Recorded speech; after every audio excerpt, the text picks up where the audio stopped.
আসসালামু আলাইকুম। সবাইকে শুভেচ্ছা, স্বাগতম, এমন ভালোবাসা। আজকে আমরা ঘুরতে ঘুরতে চলে এসেছি পুরনো ঢাকার ওয়ারিতে, টিপু সুলতান রোডের এই পাশটাতে। তো অনেকে আমাকে রিকোয়েস্ট করেছে যে পুরান ঢাকা নিয়ে কাজ করিস না কেন, পুরান ঢাকা নিয়ে কাজ করিস না কেন, এত আমাদের অনেক বড় ঐতিহ্য, অনেক কালচার এই জায়গাটাতে। তো আসলে গুছিয়ে কাজ করা হয় না তো আমার কোনো কিছুতেই, তো চেষ্টা করছি, কিন্তু চেষ্টা করছি আর কি। তো এই যে রাস্তাটা, এটা হচ্ছে কি আমাদের পুরনো ঢাকার বিখ্যাত একটা রাস্তা, বনগ্রামের রাস্তাটা, ওয়ারির পাশেই। তো এই জায়গাটার একটা স্পেশালিটি আছে, এটা হচ্ছে আপনারা জানেন কি না জানি না, আমাদের ইঞ্জিন, যন্ত্রাংশ, গাড়ির ক্ষুদ্র পার্শ্ব, প্রায় 200 ধরনের মেশিনারিজ এখান থেকে কিন্তু হচ্ছে গিয়ে উৎপাদন এবং বাজারজাতের বিশাল একটা সম্ভাবনায় খাত কিন্তু এই জায়গাটা, মানে এই বনগ্রাম এলাকা। এবং এই শিল্পের সাথে সরাসরি সম্পৃক্ত 5 লক্ষাধিক লোকের জীবিকা নির্বাহ হচ্ছে এখান থেকে। ব্যাপারটা কিন্তু অনেক অদ্ভুত। তো এইখান থেকে এই কারিগররা বাইসাইকেল থেকে শুরু করে মানে বিভিন্ন রিরোলিং মিলস, ট্রেনের বগিসহ যাবতীয় যন্ত্রাংশ কিন্তু এখান থেকে প্রস্তুত করছেন। এবং মজার ব্যাপার হচ্ছে কি, এটা একটা হালকা প্রকৌশল শিল্প। এই হালকা প্রকৌশল শিল্পে প্রায় 3800 ধরনের যন্ত্রাংশ তৈরি হচ্ছে। এটা কিন্তু আমরা অনেকেই জানি না, যার মধ্যে 138টি আইটেম রপ্তানি হচ্ছে বিশ্বের প্রায় 17টি দেশে। এই জায়গাটা আসলে পুরান ঢাকার হচ্ছে গিয়ে মৈশুণ্ডি, নবাবপুর, টিপু সুলতান রোড, বনগ্রাম, ওয়ারি, এমন এই পার্শ্ববর্তী এলাকায় কিন্তু হচ্ছে এই শিল্পের বিস্তৃতি রয়েছে। তো এই এলাকাতে আসলে আসার পর প্রায় অর্ধলক্ষাধিক, মানে আমি যেখানেই যাচ্ছি সেখানেই হচ্ছে গিয়ে এই ইঞ্জিনিয়ারিং ওয়ার্কশপ বা এই হালকা প্রকৌশল শিল্পের নানা স্থাপনা কিন্তু দেখছি। তো দর্শক বন্ধুরা এবং হচ্ছে ভালোবাসা মানুষরা, আসুন আমার সাথে তাহলে একটু ঘুরে আসি। আমরা এই শিল্পের সাথে যারা জড়িত আছে তাদের শিল্প কারখানার কিছু সামান্য একটু অংশ দেখে আসি, আর তাদের সাথে কথা বলি, দেখি তাদের লাইফস্টাইলটা কি, তারা আসলে কি চিন্তা ভাবনা করছেন। আসলে অনেক মানুষের সাথে তো কথা বলা সম্ভব না, কিন্তু কয়েকটা ফ্যাক্টরিতে তো সম্ভব।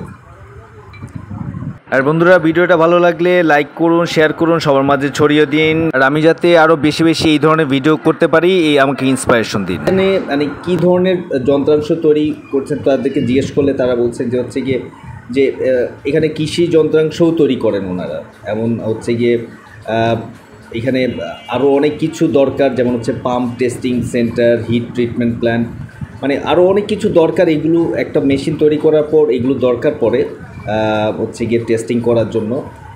এখন সারা দেশে স্থানীয় পর্যায়ে অনেক ক্ষুদ্র, হালকা, মাঝারি শিল্প কারখানা রয়েছে, কিন্তু এই জায়গাটা কিন্তু এটার জন্য হচ্ছে গিয়ে একদম স্পেশালাইজড বলা যায় আর কি। এবং হচ্ছে গিয়ে এই ক্ষুদ্র মেশিনারি শিল্পের যেই বিশাল যে বাজার, এটা যদি গণপ্রজাতন্ত্রী বাংলাদেশ সরকারের যারা ঊর্ধ্বতন কর্মকর্তা আছেন, নীতি নির্ধারক আছেন, তারা যদি এখানে একটা বড় সম্ভাবনায় খাত হিসেবে ইনভেস্ট করেন ব্যবসায়ীদের পিছনে, ব্যবসায়ীদেরকে যদি সহজ শর্তে ঋণ বা তাদেরকে মূলধনের ব্যাপারে হচ্ছে গিয়ে সহযোগিতা করেন, তাহলে এই শিল্পটা অনেক দূর এগিয়ে যাবে। এবং কেননা বাংলাদেশে তো আসলে টেক্সটাইল এবং হচ্ছে গিয়ে ওই গার্মেন্টসের পরে কোনো ম্যাচিউর কিন্তু হচ্ছে ইন্ডাস্ট্রি গড়ে ওঠেনি।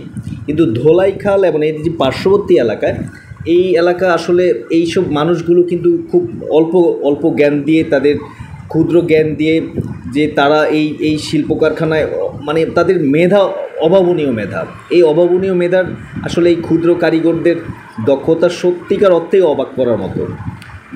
মেধাবী এইসব কারিগরদের দাবি যে সরকারি, মানে যাদের সাথে কথা বলেছি, যে সরকারি অনুমোদন ও তারা যদি পুঁজি সহায়তা পায়, তাহলে তারা অত্যাধুনিক ড্রোন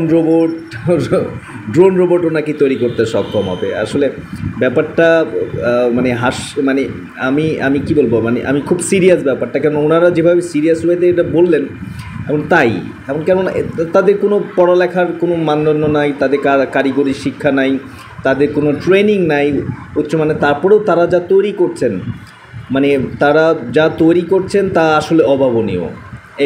তাদেরকে সাধুবাদ জানাতে, অসম্ভব মেধাবী না হলে আসলে এটা সম্ভব না। এবং বর্তমানে এই ক্ষুদে কারখানাগুলো বছরে অন্তত 20,000 কোটি টাকার পণ্য উৎপাদিত হচ্ছে। আসসালামু আলাইকুম ভাইয়া। ভাইয়া কেমন আছেন? আমি বোরহান। হ্যাঁ, তো এই যে বনগ্রাম রোডে আমি আজকে প্রথম আসছি।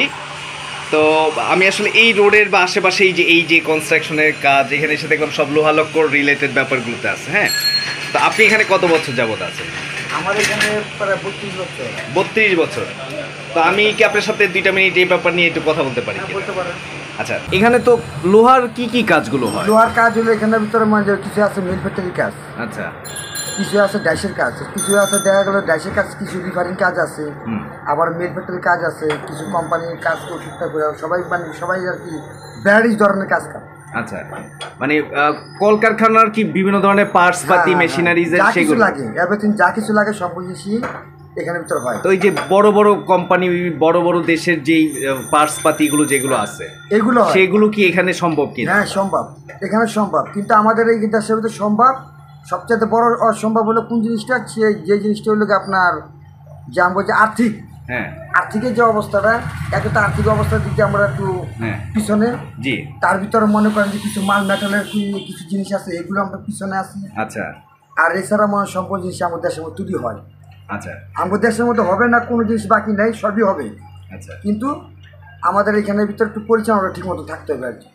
পরিচালনা আর হচ্ছে কি আর্থিক যে সহায়তা, এইটা যদি থাকে তাহলে হচ্ছে কি আমরা কি মোটামুটি সবকিছু বানাইতে পারবো? সবকিছু ইনশাল্লাহ, আল্লাহর রহমতে সবকিছু আমরা পারবো। আচ্ছা, আচ্ছা, যাক। আর ভাই কেউ যদি এই এলাকায় মানে মানে কাজ যদি স্পেসিফিক, তাও তো থাকে যে কিছু জায়গাতে ডাইস বানাচ্ছে, আমি দেখলাম কিছু জায়গায় লোহা দিয়ে মেশিন বানাচ্ছে। হ্যাঁ, এখানের ভিতরে আমি আপনারা বলি, যেমন আমরা এখানে ওয়ার্কশপ যদি আপনার মনে করেন যে 5,000 যদি ওয়ার্কশপ পান, 5,000 ওয়ার্কশপের ভিতরে ধরেন আপনার 1,000 ওয়ার্কশপই আছে ডাই বানায়।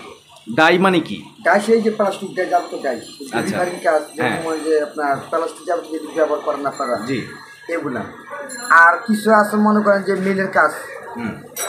আপনার মনে করেন যেমন একটা সেকশন, যেমন 5,000 ওয়ার্কশপ আছে, এই 5,000 ওয়ার্কশপের ভিতরে আপনার 1,000 আছে ওর ডাইসের কারখানা, আপনার 1,000 আছে পড়াশোনার আইটেমের কাজ করে, 1,000 আছে কিছু মিলের কাজ করে, 1,000 মানুষ আছে যেটা নিজস্ব আইটেমের কিছু কাজ করে। আর 1,000-এর মতন যাইব আপনার মনে করেন যে ভ্যারাইটিস মানিওয়ালা ডাইসের কাজ থেকে শুরু করে সব ধরনের কাজই করে। এখানে তারপরে পারিশ্রমিক এবং অন্যান্য জিনিসও তুলনামূলকভাবে কম, তাই তো? সব দিক দিয়ে, কিন্তু জিনিসের দাম বেশি ভাই। আচ্ছা, আপনার যে মেটাল আমরা কিনে আনছি সর্বনিম্ন আপনার এই যেই মেটাল, এই আপনার বেশি দিন না, গত 2 বছর আগে এই মেটাল কিনছি আমরা 40 টাকা করে। গত 2 বছর আগে কথা বলি, সেই মেটাল এখন বর্তমানে হয়েছে আপনার 130 টাকা করে। অনেক, প্রায় 100 টাকার মতো বেড়ে গেছে। কথাটা বুঝতে পারছেন? কিন্তু জিনিসের দাম বাড়ছে, কিন্তু আমার পারিশ্রমিকের দাম বাড়েনি। এই যে এত কমে আসছে ভাই, পারিশ্রমিক কমে গেছে। তার ভিতরে মনে করেন যে মানে কোনো দেয় না। আমরা যদি একখান থেকে যদি 5টা টাকা ইনকাম করি, সেই 5টা টাকা দেওয়া গেলো মুদিওয়ালা 3 টাকা পায়, মুদিওয়ালা 3 টাকা দিতে গিয়ে দেওয়া গেলো আর 2 টাকা আমরা এদিকে করতে পারি না, সেটাও করতে পারি না। নিজেরা বা খামু কি করার কারিগর বা কী দিন। এখন বর্তমানে আমাদের ওয়ার্কশপের ভিতরে হয়ে গেছে জিনিসের দাম উল্টা হয়ে যাওয়ার কারণে এখন বর্তমানে যেরকম আপনি মহাজন, আপনি কাজ করতে আসছেন, আপনি যতটুকু পারেন ততটুকু করেন। আচ্ছা, এর চেয়ে বেশি আর কারিগর নিয়ে আপনার মানে কোনো দিকে চালাতে পারতেছেন না। আচ্ছা, শিল্পটা আমরা যতই চেষ্টা করি না গেলে আগে বাড়াইতে, কিন্তু আগে আমরা বাড়াতে পারবো কিনা করতে পারি না। ঠিক আমরা পারব না যে এইখানের ভিতরে যদি ধরতে হয়, এখানে যদি ধরতে হয়, আপনার মনে সবচেয়ে আগে ধরতে হবে পরিচালনা যারা করতেছে, যারা পরিচালনা করতে তাদেরকে। তারা যদি স্বচ্ছতভাবে যদি আগে বাড়ায়, তাহলে ইনশাল্লাহ আমরাও পারবো আগে বাড়াইতে। এখন আমি যেটা বলতে চাচ্ছি সেটা হচ্ছে, ধরেন আমাদের তো গার্মেন্টস বা টেক্সটাইল সারা বিশ্বের মধ্যে একটা সমাদৃত। হ্যাঁ, আমাদের মানে আর্থিক যোগানের, দেশের আর্থিক যোগানের একটা বড় একটা অংশ হচ্ছে কি এখান থেকে আসতেছে গার্মেন্টস টেক্সটাইল। তারপরে আসতেছে হচ্ছে বাইরের দেশে, বাইরে যে লোকেরা বাইরে যে আদান প্রদান, হ্যাঁ, সেখান থেকে যে টাকাগুলো পাঠায়। হ্যাঁ, তো এই জায়গার এই শিল্পটা কি হচ্ছে এরকম পারবে, এরকম যদি হচ্ছে কি এরকম হয়, এরকম পারবে, এরকম আমরা রপ্তানি করবো, আমরা কোনো কিছু আমদানি করবো না, আমরা আমদানি করতে, আমরা রপ্তানি করতে পারবো, সবকিছু আমরা করতে পারবো। কিন্তু মূলত কি জানেন, ওই যে বললাম একটা কথাই, পরিচালনা ঠিক মতো করতে হবে। তো ঠিক আছে ভাইয়া, কারণ আপনি হাজার চেষ্টা করলো, আপনি যতই আগ্রহ করেন না কি কারণে, যে আপনি 10 কদম আগে বেড়ে যাইবেন, আমি যদি আপনার আগে না বাড়তে যাই, তাহলে কীভাবে করে আপনি আগে বাড়বেন? সবার সহযোগিতা লাগবে। সবার সহযোগিতা লাগবে, বিশেষ করে সবচেয়ে বড় সহযোগিতা দরকার আমার পরিচালনা যারা আছে তা করে গভর্নমেন্টের পলিসি, তাই তো? বসেন, কথাটা বুঝতে পারছেন? ঠিক আছে ভাইয়া, তাহলে আচ্ছা হ্যাঁ ভাইয়া। তাহলে কথা হবে। আর এটা আপনার পুরো নামটা আর এই দোকানের address টা আমার বলে নামটা দেন। হচ্ছে মোহাম্মদ খোকন। মোহাম্মদ দোকানের নাম খোকন ভাই। হচ্ছে আব্দুল শাহিন ওয়ার্কশপ। আচ্ছা, আপনার কাজ কি কি?